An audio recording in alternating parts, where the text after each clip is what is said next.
नमस्कार बहुत स्वागत है आपका सिटी टॉप 10 में खबरों के साथ मैं हूं रीनू। और चलिए सबसे पहले बात करेंगे भोपाल से टॉप 10 खबरों की। राजधानी भोपाल की खबरें देखते हैं, जहां पर मुख्यमंत्री शिवराज सिंह चौहान और ज्योतिरादित्य सिंधिया ने सोमवार को दिल्ली में मुलाकात की और ये मुलाकात करीब 1.5 घंटे तक चली। मुलाकात में मंत्रिमंडल विस्तार पर चर्चा की गई। मुलाकात के दौरान राज्यसभा सांसद ज्योतिरादित्य सिंधिया ने सीएम शिवराज सिंह चौहान को कोविड-19 के राहत कार्यों के लिए मुख्यमंत्री सहायता कोष में 30 लाख की राशि का चेक सौंपा। भोपाल मध्य प्रदेश की राजधानी भोपाल से बीजेपी सांसद प्रज्ञा ठाकुर की ओर से राहुल गांधी पर दिए गए बयान के बाद कांग्रेस उन पर हमलावर हो गई है। प्रज्ञा ने राहुल गांधी और कांग्रेस के अंतरिम अध्यक्ष सोनिया गांधी की देशभक्ति पर सवाल उठाए थे। सोमवार को कमलनाथ सरकार में मंत्री रहे 2 नेताओं ने उन्हें जवाब दिया कि गोडसे के भक्त सोनिया और राहुल गांधी की देशभक्ति पर सवाल न उठाएं। बीजेपी सांसद प्रज्ञा ठाकुर के विवादित बयान का पूर्व मंत्री जीतू पटवारी और पीसी शर्मा ने उन्हीं के अंदाज में जवाब दिया। 30 जून को मध्य प्रदेश में कांग्रेस सरकार के गिरने के 100 दिन पूरे हो जाएंगे। बीजेपी सरकार की ओर से मंत्रिमंडल विस्तार की तैयारी की जा रही है, तो वहीं कांग्रेस इस दिन को काला दिवस के रूप में मनाने की तैयारी कर रही है। पूर्व मंत्री पीसी शर्मा का कहना है कि बीजेपी ने लोकतंत्र की हत्या करते हुए सत्या हत्याई है। कांग्रेस सरकार गिरने के 100 दिन 30 जून को पूरे हो रहे हैं और इसलिए कांग्रेस कार्यकर्ता पूरे प्रदेश में इस दिन को काला दिवस के रूप में मनाएगी और इस मौके पर रोशनपुरा चौराहे पर विरोध प्रदर्शन किया जाएगा। प्रदर्शन के दौरान काले झंडे लहराकर कांग्रेसी अपना विरोध दर्ज कराएंगे। पेट्रोल और डीजल के दामों में लगातार वृद्धि हो रही है। पेट्रोल और डीजल के लगातार 23वें दिन उछाल पर है। राजधानी में पेट्रोल और डीजल के दामों में हो रही वृद्धि को लेकर कांग्रेस अब सीधे लोगों से संवाद पर उतर आई है। कांग्रेस पार्टी ने स्पीक अप कार्यक्रम के तहत प्रदेश कांग्रेस के कार्यकारी अध्यक्ष जीतू पटवारी राजधानी के 5 नंबर पेट्रोल पंप पहुंचे और सीधे लोगों से संवाद किया। साइकिल पर सवार होकर पेट्रोल पंप पहुंचे जीतू पटवारी ने पेट्रोल और डीजल से बढ़ते दामों को लेकर लोगों से चर्चा की। जीतू पटवारी ने पेट्रोल और डीजल के बढ़ते दामों के आम आदमी पर पड़ते असर को भी खुद को लोगों से जाना। पेट्रोल और डीजल के दाम में लगातार हो रही वृद्धि को लेकर भोपाल में कांग्रेस के कार्यकर्ताओं ने अनोखा विरोध प्रदर्शन किया। एमपी कांग्रेस से इस प्रदर्शन का वीडियो ट्वीट किया है। भोपाल में कांग्रेस कार्यकर्ताओं ने भीख मांगकर पेट्रोल और डीजल के बढ़ते दामों पर विरोध दर्शाया। राजधानी में कोरोना संक्रमण दिनों दिन बढ़ता जा रहा है। सोमवार को 25 लोगों की कोरोना जांच रिपोर्ट पॉजिटिव आई है। हॉटस्पॉट जोन ऐशबाग से फिर नए मामले सामने आए हैं। ऐशबाग से 5 नए संक्रमित मरीज मिले हैं और इसके साथ ही सीआरपीएफ कैंपस बंगरसिया के 2 जवानों की रिपोर्ट भी पॉजिटिव आई है। इसके साथ ही अशोका गार्डन, इतवारा, बुधवारा, कोलार से भी अन्य मामले सामने आए हैं। राजधानी भोपाल में कोरोना संक्रमित मरीजों के मिलने का दौर जारी है, लेकिन ये माना जा रहा है कि संक्रमण का दायरा अब पहले की तुलना में सीमित होने लगा है। ये जानकारी जिला प्रशासन की ओर से बनाई गई संक्रमण की वार्ड आधारित एनालिसिस रिपोर्ट से निकलकर सामने आई है। 85 में से 16 वार्ड अब ग्रीन जोन में कन्वर्ट हो गए हैं और इन वार्डों में 14 दिन से एक भी नया मरीज नहीं मिला है। रिपोर्ट के मुताबिक इन 16 में से 3 वार्ड ऐसे हैं जहां संक्रमितों की संख्या 14 दिन पहले 20 से ज्यादा थी। वहीं रेड जोन में शामिल 7 वार्ड ऐसे हैं जो अगले 7 दिन में एक भी नया मरीज नहीं मिलने पर ग्रीन जोन वार्ड में कन्वर्ट हो सकते हैं। मध्य प्रदेश में मानसून का दौर जारी है, जहां राजधानी में रोज शाम बरसात होने का सिलसिला जारी है। तो वहीं मौसम विभाग ने प्रदेश में अलर्ट जारी कर दिया है। मौसम केंद्र भोपाल का पूर्वानुमान है कि अगले 24 घंटे के दौरान रीवा, सतना, छिंदवाड़ा, सिवनी, बालाघाट, पन्ना और बैतूल जिले में भारी बारिश होने के आसार जताए गए हैं। वहीं भोपाल, होशंगाबाद, रीवा, सागर, ग्वालियर, चंबल संभाग के जिलों में, धार और इंदौर जिलों में गरज चमक के साथ हल्की बारिश होने की संभावना है। प्रदेश भर की अदालतों में सोमवार से कामकाज शुरू हो गया है। भोपाल की जिला अदालत में भी काफी दिनों बाद रौनक देखने को मिली। कर्मचारियों की एंट्री के पहले थर्मल स्क्रीनिंग की गई, जिसके बाद सभी को प्रवेश मिला। नई व्यवस्था के तहत अदालत के मेन गेट की तरफ सीजीएम कोर्ट के बाहर 3 अलग अलग वीडियो कॉन्फ्रेंसिंग सिस्टम लगाए गए हैं। ऐसे 10 वीडियो कॉन्फ्रेंसिंग सिस्टम अदालत में कामकाज शुरू कर देंगे। कुटुंब न्यायालय में मामलों की सुनवाई के लिए भी video conferencing system court room के बाहर लगाया गया है। बीजेपी नेताओं ने क्राइम ब्रांच थाने पहुंचकर दिग्विजय सिंह के खिलाफ की शिकायत। दरअसल शिवराज सिंह चौहान डाबी को लेकर दिग्विजय सिंह ने ट्वीट किया था। शिवराज सिंह डाबी बीजेपी आईटी सेल के संयोजक हैं। दिग्विजय सिंह ने डाबी को एफबीआई का मोस्ट वांटेड बताया था। बीजेपी ने दिग्विजय सिंह के आरोप को बेबुनियाद और फर्जी बताया। और चलिए अब बात करेंगे इंदौर की खबरें, देखते हैं टॉप 10 अंदाज में। इंदौर में फिर 49 मरीजों में कोरोना पॉजिटिव पुष्टि हुई है और इससे कोरोना के मरीजों की संख्या 4664 पर पहुंच गई है। मेडिकल बुलेटिन में 4 और कोरोना पॉजिटिव मरीजों की मौत की पुष्टि भी हुई है और इससे अब तक की मौत का आंकड़ा 226 पर पहुंच गया है। मुख्य चिकित्सा एवं स्वास्थ्य अधिकारी डॉक्टर प्रवीण जोड़िया के मुताबिक पिछले 24 घंटे में 1512 सैंपल्स की जाँच की गई है। उसमें 49 मरीजों की रिपोर्ट पॉजिटिव और 1452 मरीजों की रिपोर्ट निगेटिव आई है। इंदौर जिला जेल की अधीक्षक अदिति चतुर्वेदी ने कुछ दिनों पहले हनी ट्रैप मामले की मास्टरमाइंड श्वेता जैन और बरखा सोनी को जेल से छोड़ने की सिफारिश की थी। अब ये सिफारिश उनको भारी पड़ गई है और इस मामले में जेल महानिदेशक ने उन्हें आरोप पत्र जारी किया है। आरोप पत्र का जवाब 1 सप्ताह में मांगा गया है। लंबे समय से फरार चल रहे जीतू सोनी से गिरफ्तारी के बाद अब लगातार पूछताछ चल रही है। पुलिस ने सबसे पहले मानव तस्करी और वेश्यावृत्ति के मामलों में गिरफ्तार किया है। जीतू सोनी को फिलहाल महिला थाने में रखा गया है। थाने के बाहर कड़ी सुरक्षा की गई है। थाने के बाहर से अनजान लोगों का निकलना भी प्रतिबंधित किया गया है। तो वहीं पलासिया थाने के करीब महिला थाने के बाहर बैरिकेडिंग कर सुरक्षा घेरा बढ़ाया गया है। जब तक जीतू सोनी से पूछताछ की जा रही है उस समय में थाने के भीतर जाने की भी किसी को अनुमति नहीं है। इंदौर में पान मसाला कारोबार में 300 करोड़ से ज्यादा की टैक्स चोरी में गिरफ्तार पाकिस्तानी नागरिक संजय माटा के साथ ही विजय नायर, अशोक डागा और अमित बोथरा की जमानत याचिका विशेष कोर्ट ने खारिज कर दी है। जमानत आवेदन में माटा ने खुलासा किया है कि उसकी फर्म क्रिश इंटरप्राइजेस का दफ्तर कंटेनमेंट जोन में था। माल को ग्रीन जोन के पालदा स्थित गोदाम में पहुंचाने के लिए कलेक्टर से 20 मई को वैधानिक मंजूरी ली गई और माल का परिवहन किया गया। इस माल में हमने कोई टैक्स चोरी नहीं की।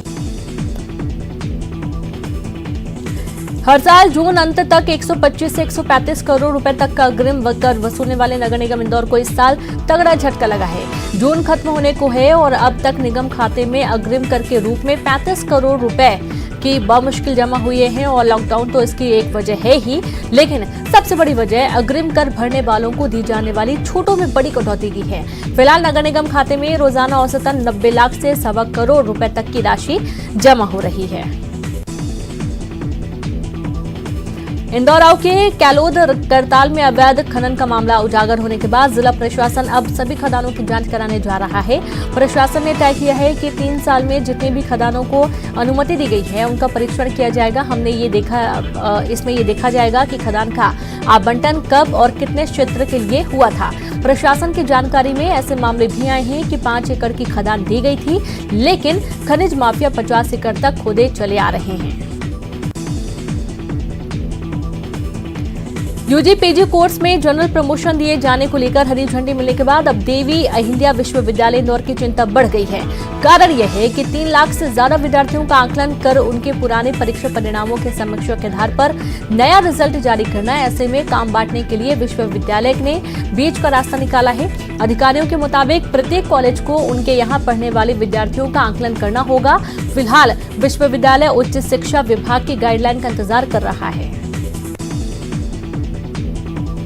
इंदौर में पलासिया थाने में एक युवती ने हंगामा किया। युवती मकान मालिक से परेशान होकर थाने शिकायत करने पहुंची थी और उसके शरीर पर कुछ चोट के निशान भी थे। पुलिस अधिकारियों ने उसे मेडिकल करवाने की सलाह दी और जब एम्बुलेंस बुलाई गई तो युवती ने मेडिकल के लिए जाने से मना कर दिया और थाना प्रभारी की गाड़ी से मेडिकल करवाने जाने की बात कहने लगी, जब तक महिला पुलिसकर्मी पहुंचती। कुंदन नगर में रहने वाले शिव सोलंकी ने अपने ही घर में फांसी लगाकर उस वक्त आत्महत्या कर ली जब उसका पूरा परिवार छोटे भाई की सगाई में शामिल होने के लिए गया हुआ था। जानकारी मिली है कि शिव सोलंकी मोहल्ले की ही एक युवती से प्रेम करता था और कुछ दिनों पहले उसने नशे की हालत में उसी के साथ छेड़खानी कर दी थी। उस समय से ही वह परेशान चल रहा था। युवती से छेड़खानी की जानकारी मिलने पर परिजनों ने उसे दूर गांव रहने के लिए भेज दिया था, लेकिन जब घर पर कोई नहीं था, ठीक उसी वक्त उसने घर पर पहुंचकर आत्महत्या कर ली। कांग्रेस पार्टी ने भोपाल से सांसद साध्वी प्रज्ञा सिंह के खिलाफ मोर्चा खोल दिया है। इंदौर में कांग्रेस प्रदेश उपाध्यक्ष अर्चना जायसवाल ने कहा कि भारतीय संस्कृति का पहले तो साध्वी को ज्ञान लेना चाहिए, फिर गांधी परिवार पर टीका टिप्पणी करनी चाहिए। वहीं कांग्रेस ने हमलावर होते हुए कहा है कि प्रज्ञा सिंह ठाकुर को अपने नाम के आगे से साध्वी शब्द भी हटा लेना चाहिए। और चलिए अब बात करेंगे जबलपुर की खबरें देखते हैं टॉप 10 अंदाज में, जहां जुलाई से एक साथ शुरू किए जा रहे किल कोरोना अभियान के तहत घर घर सर्वे के लिए आंगनबाड़ी और आशा कार्यकर्ताओं की 2500 पायलट टीमें गठित की गई हैं, जबकि 371 मुख्य टीमें बनाई गई हैं, जिसमें स्वास्थ्य कार्यकर्ता और एएनएम शामिल होंगे। कलेक्टर भरत यादव ने बताया कि पायलट दल जिलों के शहरी एवं ग्रामीण क्षेत्र के हर घर पहुंचेंगे, लोगों से उनके स्वास्थ्य की जानकारी लेंगे। पायलट टीमों की जानकारी के आधार पर मुख्य टीमें कोरोना संदिग्ध, कोरोना, डेंगू, मलेरिया या मौसमी बीमारियों से पीड़ित लोगों के घर पहुंचेंगे। पेट्रोल और डीजल के दामों में जारी वृद्धि कीर्तिमान रच रही है। बात जबलपुर की करें तो शहर में अब तक के इतिहास का सबसे महंगा डीजल सोमवार से शहर में बैठना शुरू हो गया है और सोमवार को शहर में डीजल के दाम 80 रुपए के ऊपर पहुंच गए हैं, जो कि अब तक का सबसे महंगा डीजल माना जा रहा है।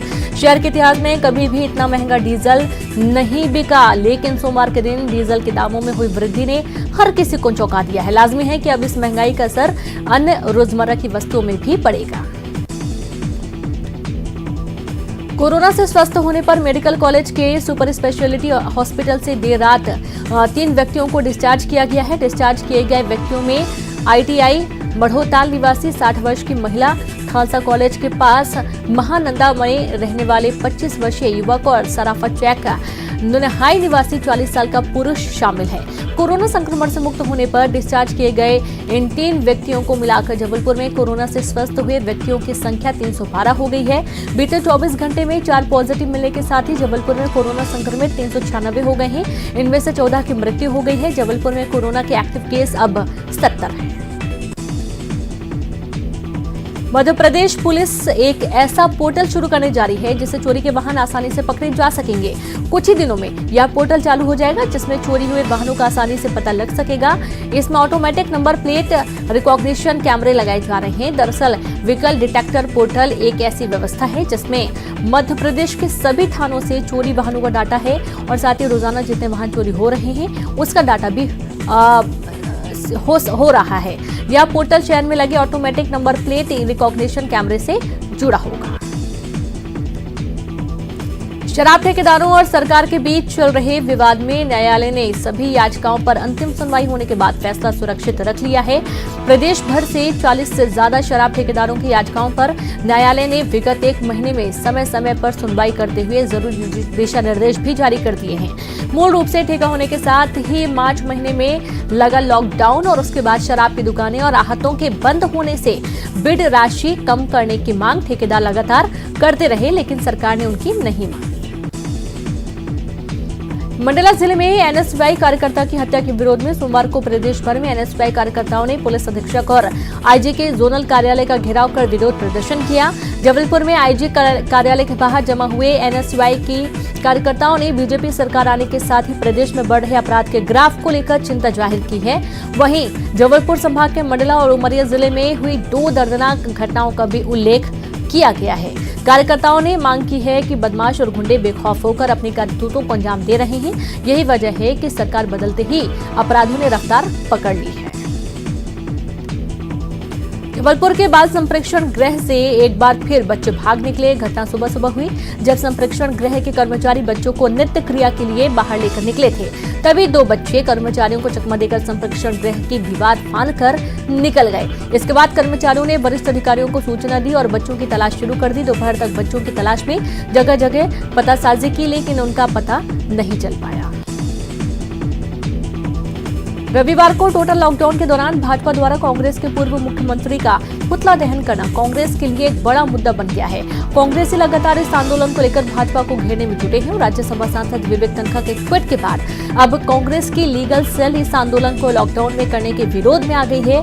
कांग्रेस विधि विभाग के पदाधिकारियों ने एसपी ऑफिस पहुंचकर एक ज्ञापन सौंपा है और इस ज्ञापन में कहा गया है कि जब टोटल लॉकडाउन के दौरान आम जनता को घरों से बाहर निकलने तक की अनुमति नहीं दी गई, ऐसे में भाजपा कार्यकर्ताओं को पूर्व मुख्यमंत्री कमलनाथ का पुतला दहन करने के लिए भीड़ जुटाने की अनुमति कैसे दे दी गई।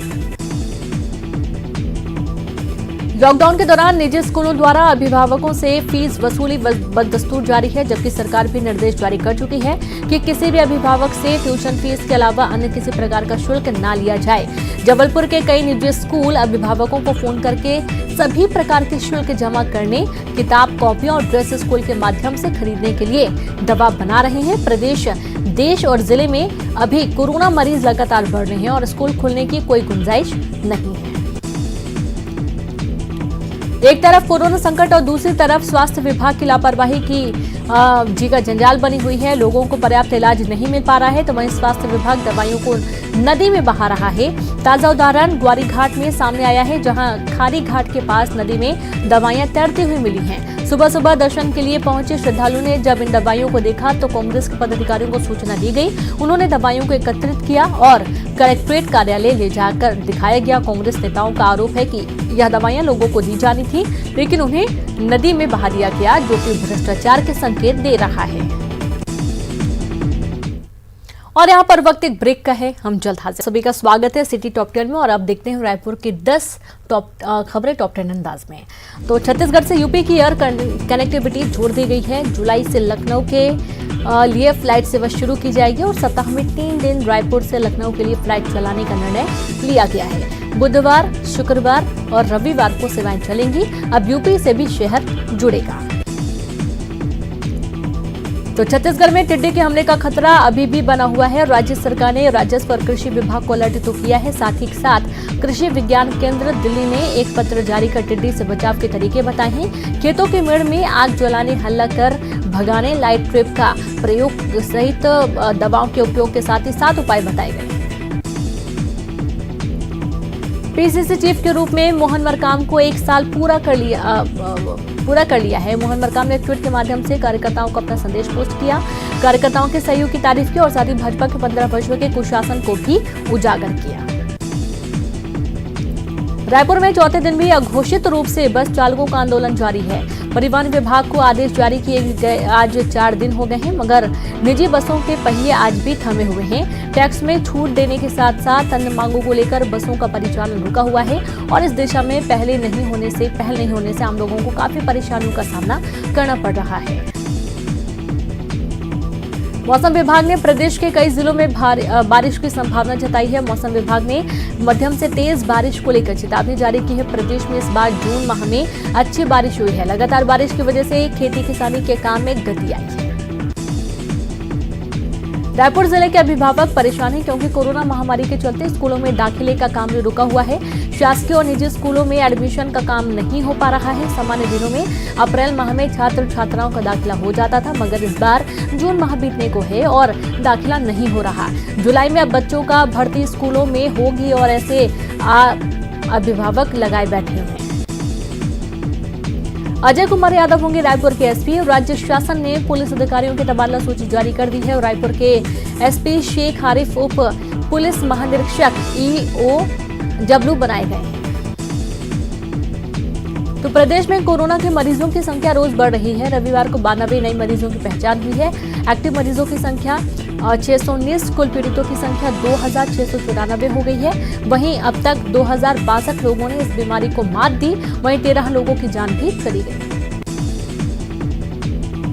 तो कोरोना संक्रमण को लेकर एक बार फिर से परीक्षा की तारीख बदल दी गई है। कृषि विश्वविद्यालय की पीजी और पीएचडी की प्रवेश परीक्षा अब 17 अगस्त को होगी। प्रवेश परीक्षा पहले 24 मई को निर्धारित की गई थी, जिसे कोरोना के चलते आगे बढ़ा दिया गया। राजधानी रायपुर के शिव भक्तों को इस बार शिव पूजा कैसे करें, इसकी चिंता सता रही है। 6 जुलाई से सावन सोमवार प्रारंभ हो रहा है और इस बार 5 सोमवार पड़ेगा। रायपुर के शिवालय जल चढ़ाने वालों का तांता लगा रहता था, मगर इस बार कोरोना संक्रमण को लेकर मंदिरों में सोशल डिस्टेंसिंग का पालन करना होगा। ऐसे में भक्तों के चेहरे पर उदासी देखी गई है।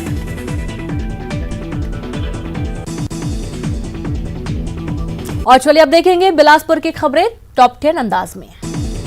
तो किर्गिस्तान में मेडिकल की पढ़ाई करने बिलासपुर आई 2 छात्राओं को कोरोना पॉजिटिव पाया गया है। दोनों छात्राएं बिलासपुर आकर होटल में क्वारंटाइन थी। इसी तरह बिल्हा में 5 व मस्तूरी का एक मरीज कोरोना पॉजिटिव पाया गया है।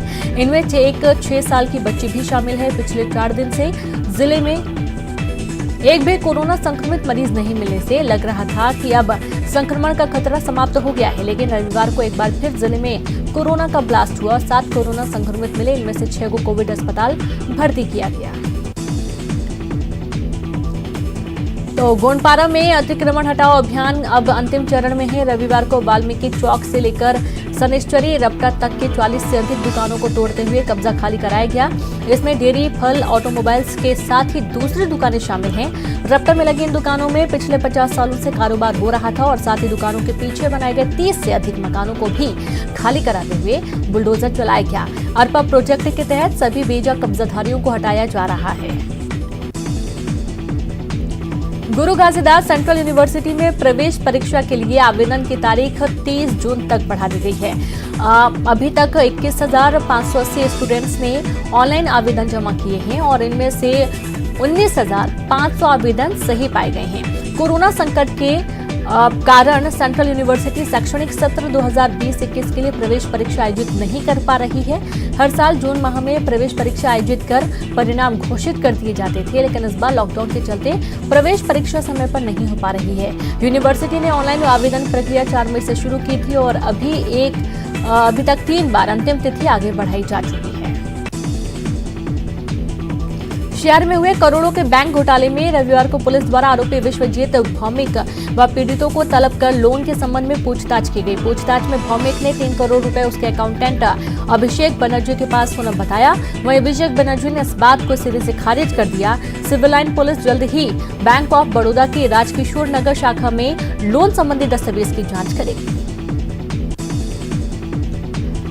तो जिले में लोन दिलाने के नाम पर ठगी करने का मामला थमने का नाम नहीं ले रहा है। एक बार फिर तारबाहर थाना में स्टेट बैंक से रेलवे कर्मी को 27 लाख का लोन दिलाकर पैसा हड़प लेने वाले बिल्डर दंपति एवं अन्य के खिलाफ पुलिस ने मामला दर्ज कर लिया है और इसके पहले भी आरोपी बिल्डर के खिलाफ आजाग थाने में धोखाधड़ी का मामला दर्ज हुआ। बिल्डर्स दंपति ने रेल कर्मी को लोन दिलाने के नाम पर संबंधित दस्तावेजों में हस्ताक्षर कराकर बैंक से 27 लाख रुपए का लोन पास कराया और फ्लैट की रजिस्ट्री करा दी। पर फ्लैट गोठान की जमीन पर बना है, जिसके कारण फ्लैट का उसके नाम पर नामांतरण नहीं हो पा रहा और रेल कर्मी के खाते से लोन की राशि कटते ही जा रही है। डीजल के बढ़ते दाम का असर खेती किसानी पर पड़ने लगा है। खेतों की जुताई के लिए किसानों को ट्रैक्टर मालिकों को 1 घंटे के लिए 1000 रुपए से ज्यादा का भुगतान करना पड़ रहा है। पूर्व की अपेक्षा 1 घंटे की जुताई में 300 रुपए अधिक का अतिरिक्त खर्च पड़ रहा है। शहर में मिशन की जमीन पर भूमाफियाओं का कब्जा है और इसकी शिकायत लेकर छत्तीसगढ़ डायसिस पदाधिकारी और मसीह समाज के प्रतिनिधि एसपी कार्यालय पहुंचे। मसीह समाज के लोगों ने लिखित में शिकायत की है कि किस तरह से स्ट्रीट शीटर और आदतन अपराधी ने मिशन की जमीन पर कब्जा कर रखा है और इन दिनों लगातार जमीनों को हड़पने और उस पर बेजा कब्जा करने की होड़ बिलासपुर में देखने को मिल रही है। पेट्रोल डीजल गैस की बढ़ती कीमतों को लेकर सोमवार को जिला कांग्रेस की तरफ से नेहरू चौक में 1 दिवसीय धरना प्रदर्शन किया गया। बढ़ती महंगाई पर केंद्र सरकार के खिलाफ कांग्रेसियों ने विरोध प्रदर्शन कर जमकर नारेबाजी की। तो वहीं 30 जून को सभी ब्लॉक मुख्यालयों में पेट्रोल डीजल के बढ़ते दामों को लेकर कांग्रेसी विरोध प्रदर्शन कर रहे हैं। वहीं शहर में रोका छेका को लेकर अधिकारी गंभीर नजर नहीं आ रहे हैं। यही कारण है कि शहर के मुख्य सड़कों पर मवेशियों ने अपना जमावड़ा लगा रखा है। सड़कों पर बैठे मवेशियों के कारण राहगीरों को अच्छी खासी परेशानी हो रही है। जिले के अधिकारी सरकार की महत्वपूर्ण योजना को गंभीरता से नहीं ले रहे। रोका छेका 1 जुलाई से लागू होना है, जिसके लिए महज 2 दिन बचे हैं, लेकिन शहर में मवेशियों को लेकर कोई गंभीरता नहीं दिख रही। बिला जनपद के ग्राम कछार में कचरा से खाद बनाने वाला कारखाने का कलेक्टर सारांश मित्तर ने निरीक्षण किया। तो वहीं अधिकारी कर्मचारियों से चर्चा कर आवश्यक दिशा निर्देश दिए गए। कलेक्टर ने सोशल डिस्टेंसिंग और मास्क की अनिवार्यता पर भी बातचीत की। और इसी के साथ इस बुलेटिन में इतना ही। नमस्कार।